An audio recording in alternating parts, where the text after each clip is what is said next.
يا صباح او مساء الفل على حسب ما بتشوفوني دلوقتي وبتشوفوا الفيديو بتاعي. ما تنسوش بقى لايك واشتراك كده للقناة عشان يوصل لكم كل جديد. طبعا ده بقى بقيت جولتي زي ما وعدتكم بتاعت سوق ليبيا.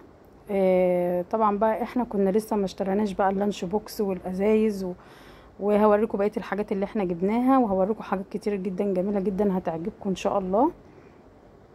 بصوا ده العطار اللي انا كنت عنده في الفيديو اللي فات، كنا بنشتري منه العطارة. عنده بقى الصابون ده صابون غار، عامل زي صابون كده النابلسي شاهين اللي هو بزيت زيتون، جميل جدا حلو قوي. عنده جميع انواع الصابون بقى والحنة والمخمرية. عايزه اقول لكم المخمرية دي ريحتها تحفة بجد، حلوة قوي. بصوا ما شاء الله عنده كل حاجة.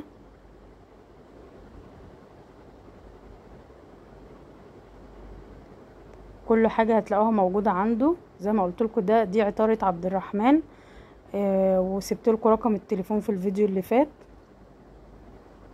عايزه اقول لكم بقى بصوا جميع الكريمات وجل الصبار عنده كمان اللي هو كازانوفا. بصوا كازانوفا ده تحفه جدا للشعر، بجد جميل جدا. كل الكريمات هتلاقوها موجوده عنده، كل حاجه ما شاء الله، يعني كل حاجه موجوده عنده. بجد يعني سوق ليبيا ده فيه كل حاجه جميله جدا زي ما قلت لكم في الفيديو اللي فات. يعني اللي يجي على بالكم واللي ما يجيش هتلاقوه موجود في سوق ليبيا. رحنا هنا بقى كده محل بيبيع شنط برضو واكسسوارات وتوك. فهنا ساجدة بنت اخويا عجبها كده اللي هو الشنطة الصغنونة ديت. هنا بقى كنا بننقي اللانش بوكس. هنا علياء جابت اللون ده بالازازة بتاعته. كنا بنوفق يعني لون اللانش بوكس مع ازازة المية. وهنا برضو مرات اخويا كده جابت شنطة كروس اللي هي صغيرة كده تحط فيها بصوا بقى الميداليات الجميلة ديت. بصوا الميدالية دي عاملة 7.5 وشكلها تحفة. اي ميدالية عاملة 7.5 جميلة قوي. انا جبت واحدة. بصوا بقى عنده كل حاجة. انا جبت بقى لولادي، هوريكم دلوقتي اللانش بوكس اللي انا جبتهم.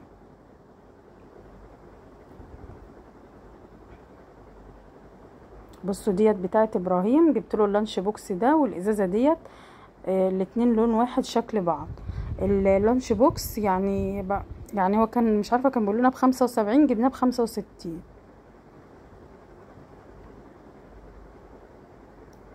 حلوة قوي. والاسعار هناك يعني الاسعار هناك كويسة جدا عن بره بكتير. بصوا بقى الجاروف الصغنون ده كده بتمسحي بيه الرخامة بقى كده. بصي لو هتكنسي اي حاجة مثلا واقعة من على الرخامة كده، شكله كيوت كده، قلت اوريهولكم. جميع الالوان موجودة عنده. وجبت كمان المج ده عامل 55. وجبت واحد تاني هوريهولكم من واحد قدام شوية. ده محمد ابني عجبه فجابه بالشاليمو بتاعه ده وحطهولي بقى، قال لي سيبيها احطهولك في العلبة بتاعته. ده ب55. واحد تاني هوريهولكم من غير شاليمو شفاف كده، جبناه ب45. هوريهولكم دلوقتي. كانت مرات اخويا عايزه تجيب المضرب ده بس لقيناه يعني خامته مش كويسه فسيبناه ما جبناهوش. بصوا ما شاء الله عنده جميع ادوات بقى، الادوات المنزليه بقى كل حاجه. بصوا ده مسن السكاكين، حلو قوي. كل حاجه وهرسه التوم، كل حاجه هتلاقوها موجوده هناك بجد. يعني ما شاء الله في كل حاجه زي ما قلت لكم. جبنا بقى للولاد كلهم بقى، كل واحد جبنا له ازازه الميه واللانش بوكس. يعني كلهم جبنا لهم. مرات اخويا جابت لولادها وانا جبت لولادي. وخدنا كده جوله هنا عنده شويه كده، وبعد كده بقى رحنا كملنا جولتنا. بصوا عنده مضرب النسكافيه. وعنده بقى بصوا رحنا هنا بقى. بصوا العبايه دي جميله جدا. العبيان ديت قال لي عبيان هندي تحفه جميله جدا. قال لي الواحده ب350 بس مرضاش ينزل. بصوا مرضاش ينزل حاجه خالص. اهي بصوا جميله جدا ومشيتها تحفه. وقال لي هندي بس حلوه قوي، خامتها جميله جدا وطريه كده وحلوه قوي.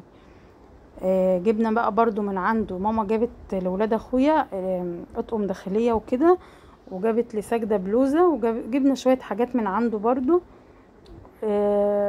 يعني عنده الحاجه جميله جدا وحلوه.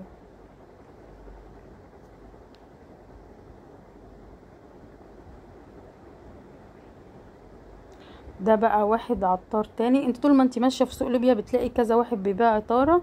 بصوا عندهم كل حاجه برضو. طول ما انتي ماشيه يعني بتلاقي ناس كتير، كله عطاره وكله زيوت وكله يعني ما شاء الله عندهم حاجات حلوه جدا. حبيت برضه اصور لكم وهي اللي حابب برضه يشوف الاسعار. وهنا بقى برضه الشنط الجميله ديت، لو حد حابب بقى جاي وعايز يهدي حد، شنط شكلها تحفه قوي جميله كده وزي ما انتم شايفين كده. بصوا برضو ده عنده تيشيرتات، التيشيرت ب100 جنيه بلاش والله. بصوا التيشيرتات جميله جدا، الواحد ب100 جنيه. قلت برضو اصوره لكم تاخدوا فكره. بصوا حاجات حلوه قوي بجد اهو. بصوا ده بقى ده اللي انا جبته، المج ده ب45. بصوا بقى الراجل العطار ده ماما جابت من عنده زيت جوز الهند وزيت يعني تركيبه كده للشعر، عشان ولاد اخويا يعني شعرهم ساعات بيقصف كده وبيبقى هايش، فالراجل عمل لها تركيبه كده للزيوت. وجابت برضو من عنده، بصوا عنده زيت، عنده زيتون. الزيتون هناك ما شاء الله جميل جدا. هي طبعا مطروح بلد بقى الزيتون وزيت الزيتون، يعني ما شاء الله عندهم الزيتون حلو قوي. ماما جابت بقى من كل حاجه. بصوا بقى خلصنا جولتنا خلاص وركبنا وروحنا وقعدنا ارتحنا شويه. وبعد كده بقى خرجنا كده. بصوا الجو عامل ازاي. احنا ده مسجد بقى العوام اهو، دي المنطقه اللي احنا كنا ساكنين فيها. قدامه على طول اللؤلؤه اللي هو كافيه اللؤلؤه. قعدنا بقى كده على الكافيه شويه، شربنا حاجه والجو الصراحه كان تحفه. قلت بقى اوريك المنيو كده، خليت يوسف ابن اخويا يفتحهولي وانا بقيت اصور لكم بقى عشان ايه تاخدوا فكره. في حاجات برضو اسعارها يعني غاليه شويه، وفي حاجات اسعارها يعني معقوله. طبعا عشان هو برضو عشان برضو هو موسم زي ما قلت لكم وكده، ففي اسعار بتبقى غاليه شويه وفي اسعار بتبقى يعني معقوله. اسعار زي ما قلت لكم بتبقى معقوله شويه. فبصوا بقى هنا السوفت درينك في ب50 25 15 40 لحد 40. ايس كريم برضو 40 50. وافل في اوريو ب45، نوتيلا ب50، فواكه ب50. في كل حاجه. دي بقى الشيشه لا ملناش دعوه بالشيشه. اهو الكافيه اسمه اللؤلؤه كافيه اهوت. كان يوسف بيوريلكم المنيو. عسل يا يوسف ما شاء الله، ربنا يحميك يا رب. ده يوسف ابن اخويا يا جماعه اللي ما يعرفوش. بصوا اسمر خالص ازاي من البحر، ما كانش بيطلع من البحر ابدا، فاسمر خالص. بصوا بقى الجو كان جميل جدا. بصوا اننا قاعدين شويه بقى على الكافيه وبعدين اتمشينا شويه والولاد لعبوا كده شويه والجو الصراحه كان تحفه. هنا بقى اخويا كان رايح عايز يجيب لب، اللي هو واحد مشهور يعني في مطروح اسمه نصر. بيبيع لب، يعني اللب الابيض مشهور باللب الابيض وكده. فراح يجيب اهوت. هو راح هو ومراته صوروا لي من هناك. بصوا اللي هو الاصل يعني في كذا واحد هناك عشان تبقوا عارفين نفس الاسم، بس هو ده الاصلي اللي هو مش عارفه بيبقى ارنب او غزاله بيتهيألي جنب اسمه، فده الاصلي يعني. هو على حسب اخويا قال لي كده.